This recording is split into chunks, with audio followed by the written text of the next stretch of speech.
0:03 seconds, sound of a silver bowl shattering, plus laughter from a rich woman. I thought the 5-year anniversary herbal tonic was sweet, until I woke up to hear her auctioning off my body, $3 million for a dog collar. The very hands that forced me to drink the drugged potent tonic were now raising money for Adrian's company. As the adrenaline needle pierced my arm, I dialed the heiress I had once rejected. She didn't know I had already signed the divorce agreement. Now, I am a top-tier male companion exposing high society secrets, and karma has arrived. 279% surge in crime. My story is actually an Interpol-registered trend in spouse trafficking. 218 confidential document, ironclad proof of kidney donation.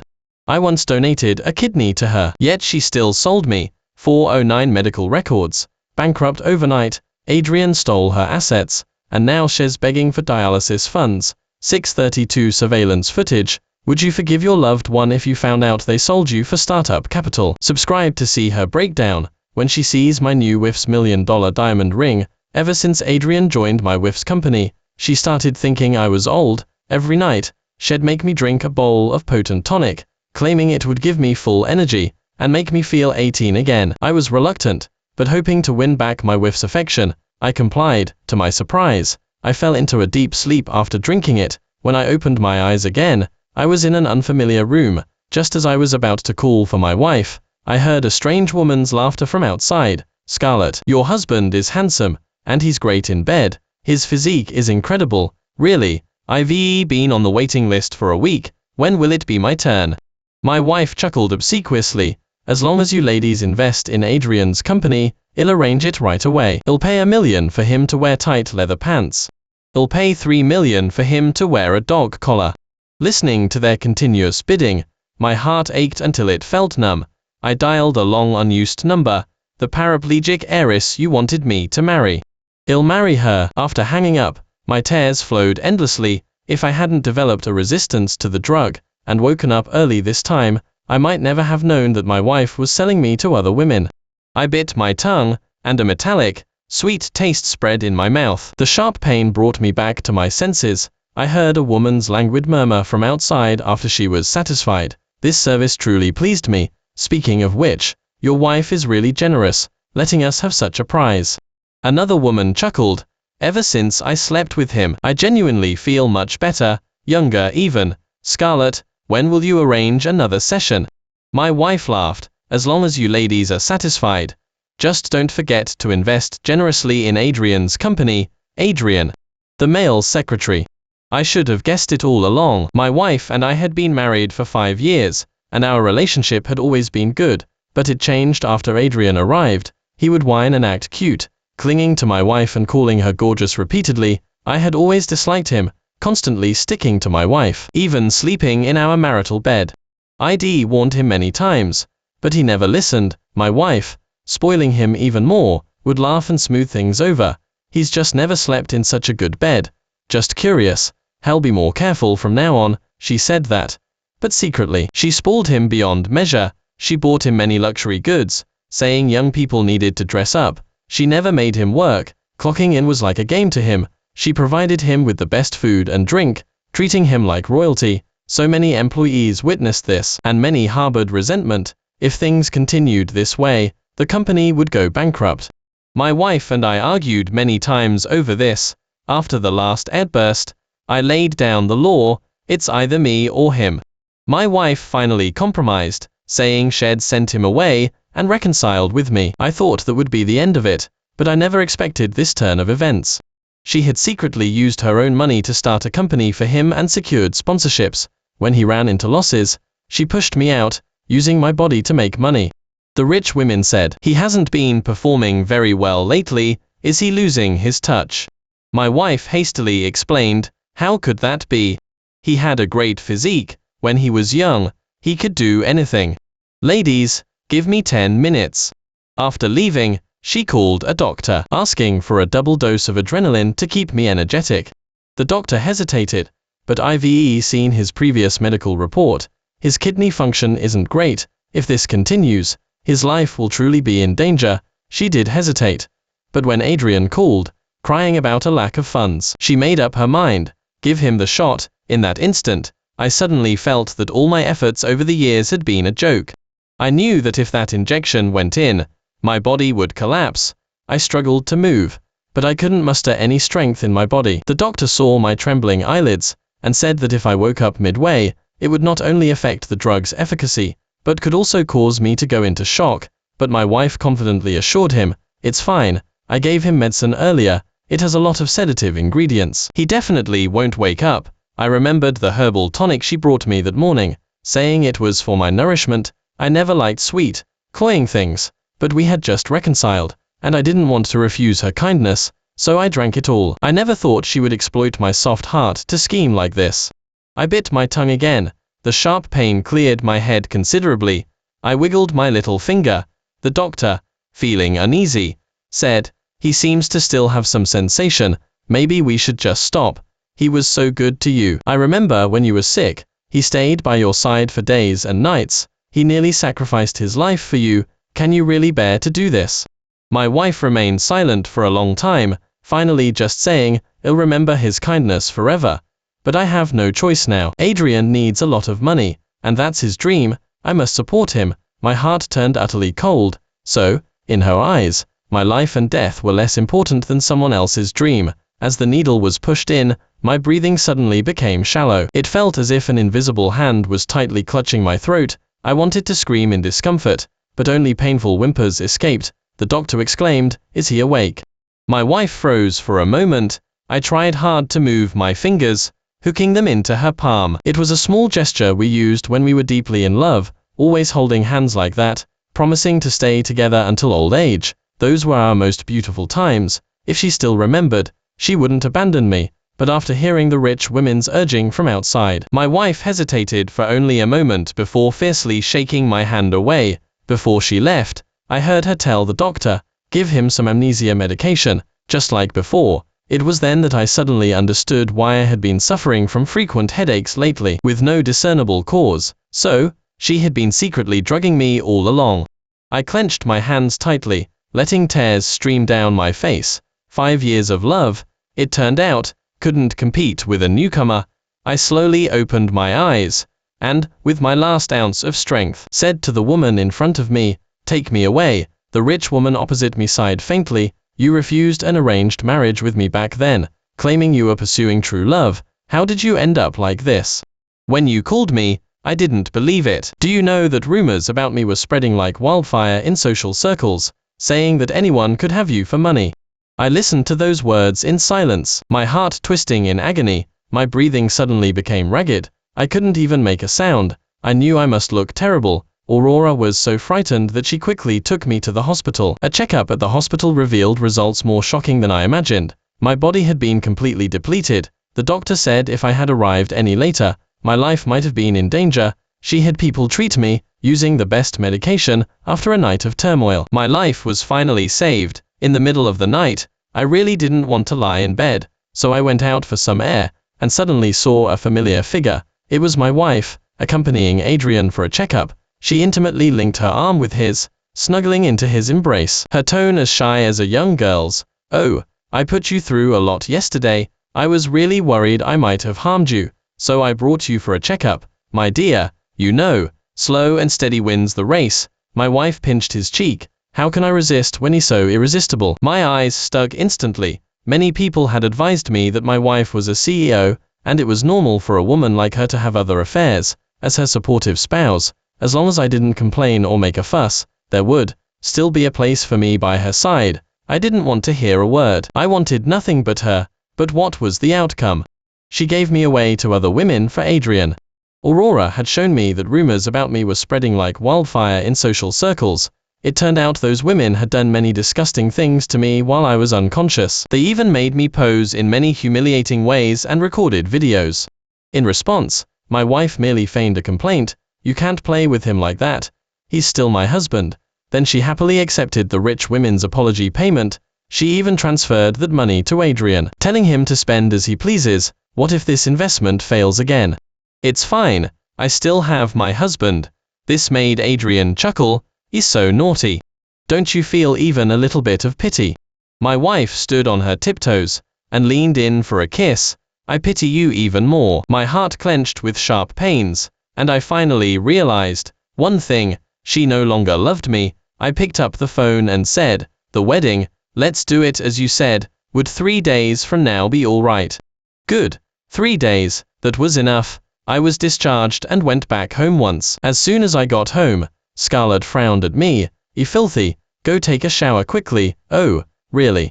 She knew I would get dirty, yet she still sent me. She knew those rich women were perverse, yet she drugged me unconscious repeatedly, even telling them to do whatever they pleased. She turned and brought me an herbal tonic. "Drink this. It's nourishing and good for your health." She tried hard to smile, making herself seem gentle, but I already knew what tricks she was up to. I didn't want to drink it, yet she insisted repeatedly, even hardening her expression. "How can you refuse?"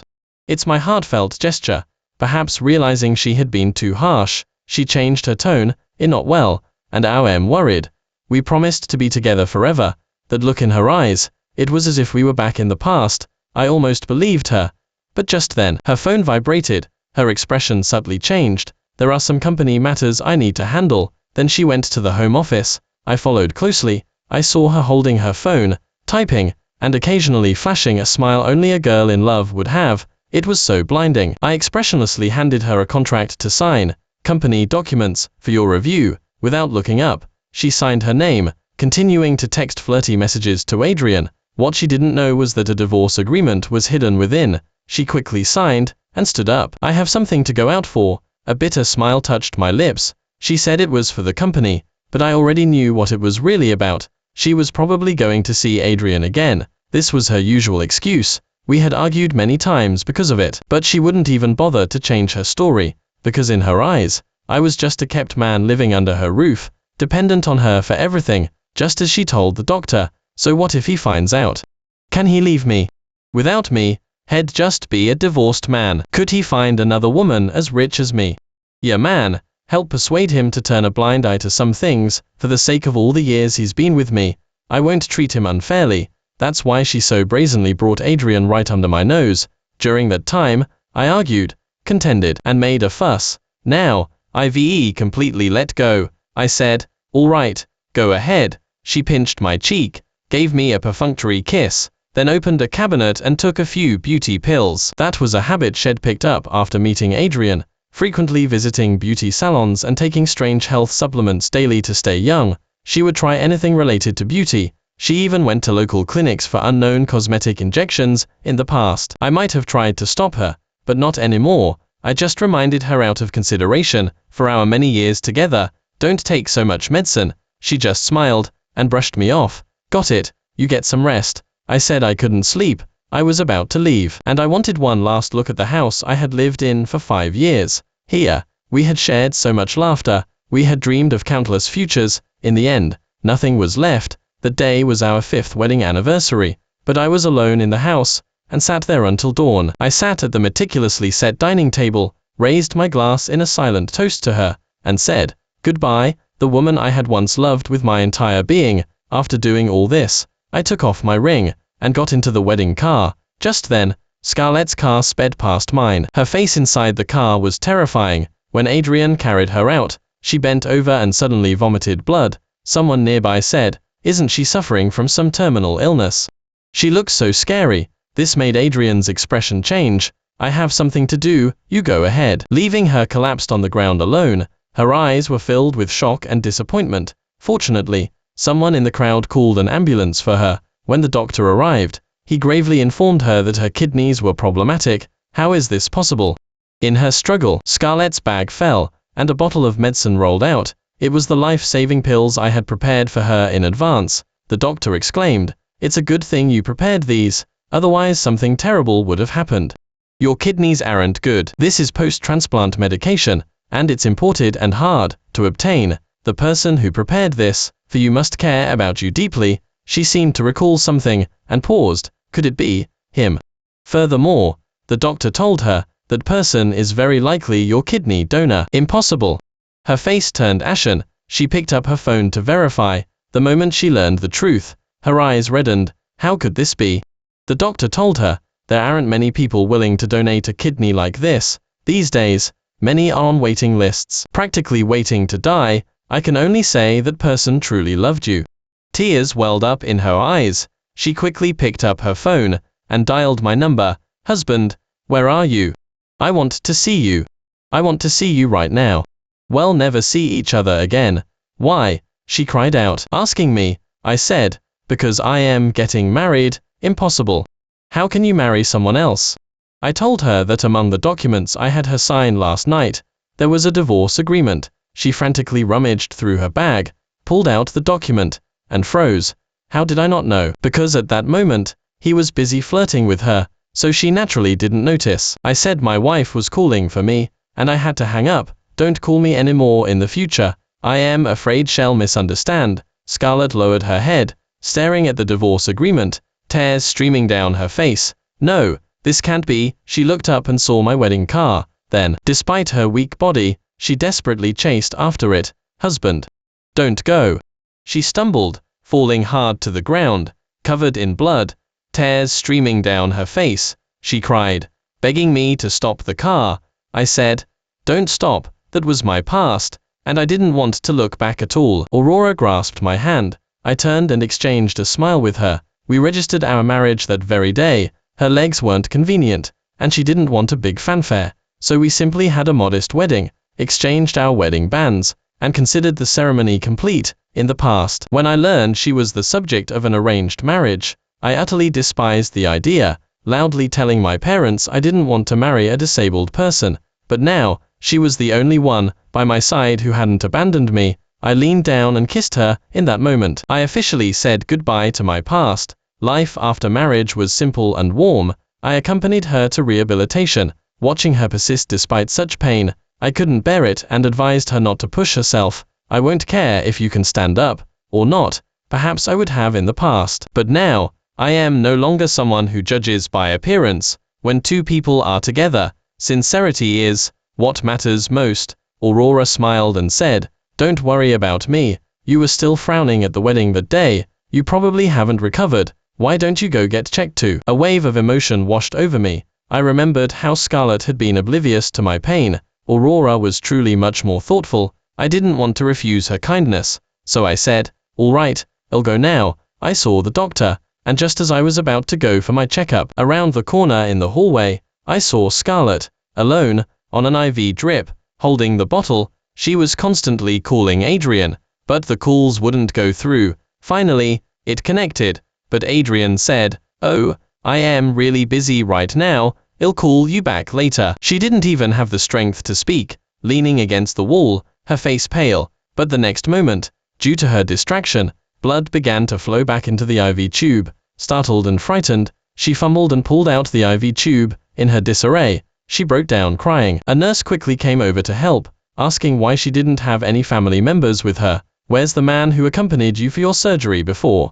Scarlett's eyes reddened instantly. She only awkwardly replied, "He had something to do and couldn't come." The nurse sighed, "What a shame. Last time, after your surgery, I saw him waiting for you, outside the entire time. After you came out, he even gave you a bouquet of flowers. We were all very impressed at the time. I saw him taking care of you several times during rounds." Scarlett lowered her head, tears streaming down her face. I recalled how back then, when she fell ill, I was more anxious than she was. Not only did I cancel all my work to be with her, but I also personally handled everything, taking on all the tasks myself, simply because she said she had a phobia of germs and didn't want anyone else touching her, wiping her body, changing her dressing. I did it all. Once, when I was cleaning her foul-smelling, pus-filled discharge, she teared up with emotion, her eyes brimming, looking at me and holding my hand. She promised to be good to me for life. Only now did I realize that the goodness she spoke of only lasted 5 years. She stiffened, just as she was about to speak. Adrian called. Hope ignited in Scarlett's eyes, but she didn't expect him to say, "I just sprained my ankle, so I really can't come. You just take good care of yourself." The disappointment in her eyes was impossible to hide. She murmured, "But I am having surgery soon, and I can't do it without a family member's signature." Her tone was almost a plea. Yet it failed to move Adrian. "I really can't come. How about I call a caregiver for you? They can take just as good care of you." But the nurse nearby couldn't stand it anymore. "Are you pretending to be stupid or genuinely stupid?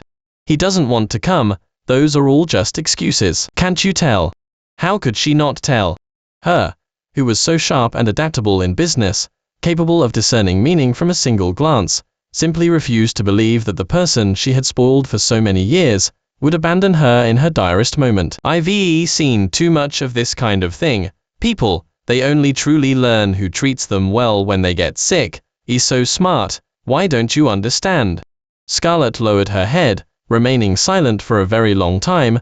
I didn't go in, but looking at her back, I could guess that she was secretly wiping away tears. The doctor arrived the next moment. He brought her a thick stack of medical reports, informing her that her physical condition was not good and that she needed surgery as soon as possible. Kidney failure.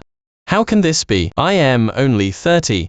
Her biological age was indeed still young, but to win over Adrian, she didn't hesitate to use all sorts of strange methods to enhance her beauty, indiscriminately taking beauty pills, injecting strange substances. Her kidneys were already weak, and years of her destructive habits had nearly ruined them. The doctor also said, additionally, your irregular lifestyle has exacerbated your condition. The nurse puzzled, but I saw the man who used to accompany her to her appointments. He was a very disciplined person. That person, of course, wasn't me, but Adrian. Ever since he came, Scarlett started finding me old-fashioned and boring. Can't you live like a young person? Stop talking about wellness practices all the time. How old am I? Do I need all that? Those are things an old man would say. Her words constantly implied I was getting old. Adrian would take her to eat fried food, and she thought it was great, unaware that her stomach couldn't handle greasy food at all. I warned her, but she thought I was old, and didn't understand the wildness of youth. Adrian took her on a ferry wheel, and I advised her not to go. She absolutely shouldn't have engaged in such strenuous activity after her surgery. As expected, her incision ruptured when she returned, causing excruciating pain, and she developed a fever that same night. If it hadn't been for prompt surgery, she might have lost her life, but even after waking up, she remained unrepentant, with just one plea of, "Oh, please, come with me." She would disregard the doctor's advice, force her discharge, and spend half the night climbing mountains and watching stars with Adrian. How could her body possibly withstand such a lifestyle in the long run? It simply resulted in that thick stack of medical reports in the doctor's hands. Staring blankly at the string of red results on the report, she burst into tears the next moment. She called me, asking, "Why didn't you tell me? Why didn't you let me know I had a transplant? Why? Was I even in her eyes anymore? Would she have listened to me?" Every time I spoke, she would look at me with impatience and brush me off. Enough. Nagging like an old mother. After repeated instances, I stopped speaking up. Besides, is so strong-willed. How would you have accepted knowing you had a kidney transplant? That's why, before the surgery, I had discussed it with the doctor, asking him to conceal it as much as possible, saying it was just a minor appendectomy, but she believed it was true, completely neglecting her health, chasing after the so-called feeling of youth with Adrian. I watched her ruin her own body with my own eyes, and it truly pained me. But now, I've let go. The doctor must have told her about her condition, right? She has kidney failure, and her prognosis is not optimistic. I already donated a kidney to you back then. Now, I can't do anything more. You're on your own. Also, you've given all your love to him, so don't call me anymore. That day, when drafting the divorce agreement, I called the company's finance department. I wanted to transfer all the houses and stocks I held to her, to mark an end to our 5 years of marriage. But finance told me she had already secretly transferred the assets under her name to Adrian. In that moment, I suddenly laughed through my tears. It also completely solidified my decision to leave. After hanging up, I took the report and went to the clinic the doctor recommended for proper treatment. I underwent a transplant and recuperated. I also resumed my identity and inherited a portion of the family business. It was 3 months later, when I returned to the country. Someone suggested throwing a welcome-back dinner for me, although I personally didn't like it. These were people I would encounter in the business world in the future, so it was hard to decline. That day, I planned to just show up briefly and leave. But I never expected to run into her again here. She, who was once a force to be reckoned with in the business world, was now wearing a revealing tight dress, half crouching, and serving guests with a fawning smile. The men's gazes roamed over her body. She knew everything, yet pretended not to notice. We had a secret marriage. Very few people knew about our relationship. They watched my gaze linger on her for a few seconds, then chuckled. and told me in a teasing tone, "That woman. Don't let her pitiful appearance fool you, she deserves it." They say she secretly kept Adrian behind her husband's back, and as a result, she lost everything and even ruined herself. I asked, "What does it mean, ruined herself?" My friend said she was so infatuated with Adrian that she used many company assets as collateral for him.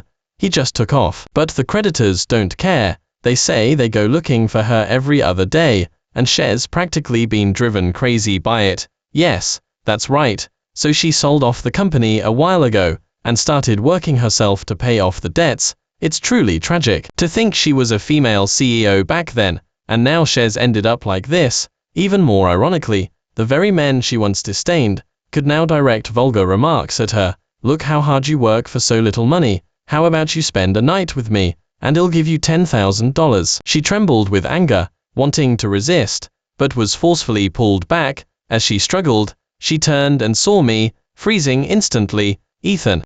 She burst into tears of joy and immediately threw herself into my arms.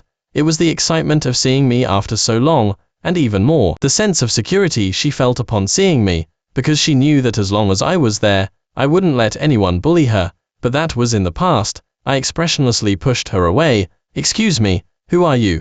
"You." She stared at me, in shock. "It's me. Don't you recognize me?" Everyone was laughing, wondering if she had gone crazy. "This is the heir of the Goo Corporation. Why would he know you?" Scarlett froze. "What? Didn't expect that, did you?"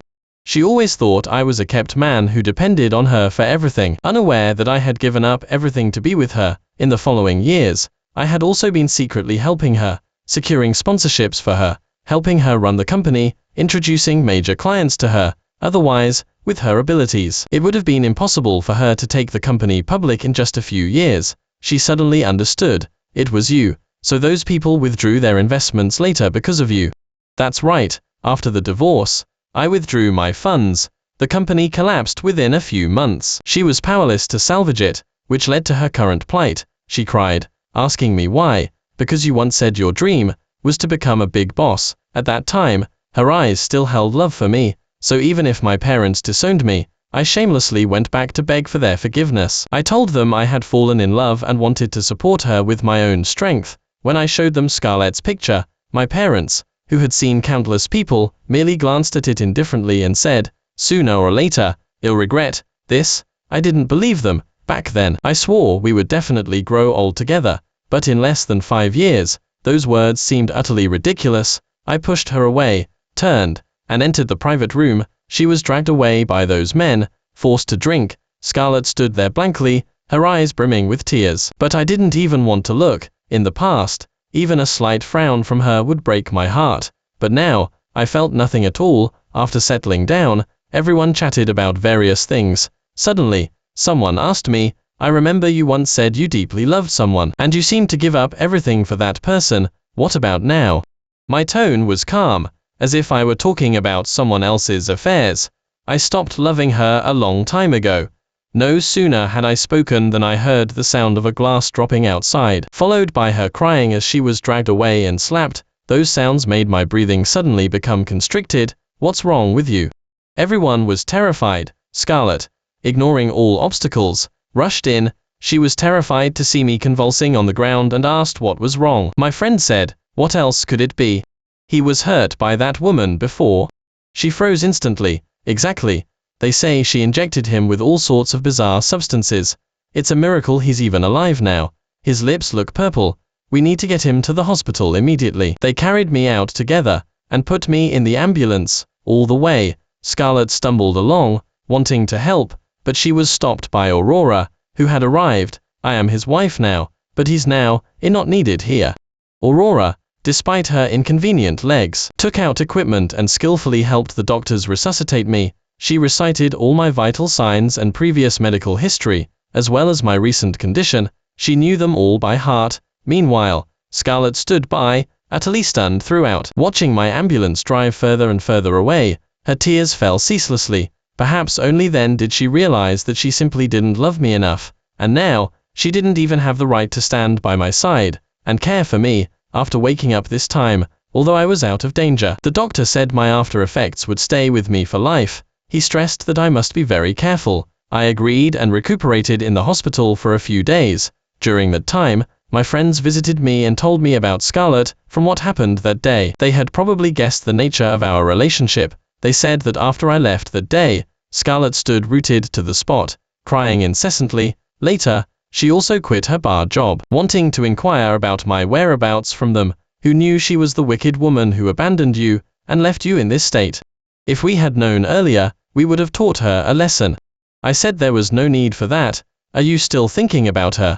I shook my head. To me now, she was just a stranger. I feel nothing for her anymore. Besides, I now have a wife. I just want to live well with her and nothing else. No sooner had I spoken than I heard movement from outside the door. It was Scarlett, her eyes red-rimmed. She walked towards me step by step. My friends, sensing the situation, gave us space. Honestly, there was no need. By now, some things were already destined, irreversible, like our marriage. It was dead. No, it's not dead. She tightly gripped my hand, looking at me with tear-filled eyes. We can still go back to how things were. How things were. I too had fantasized about continuing our journey together.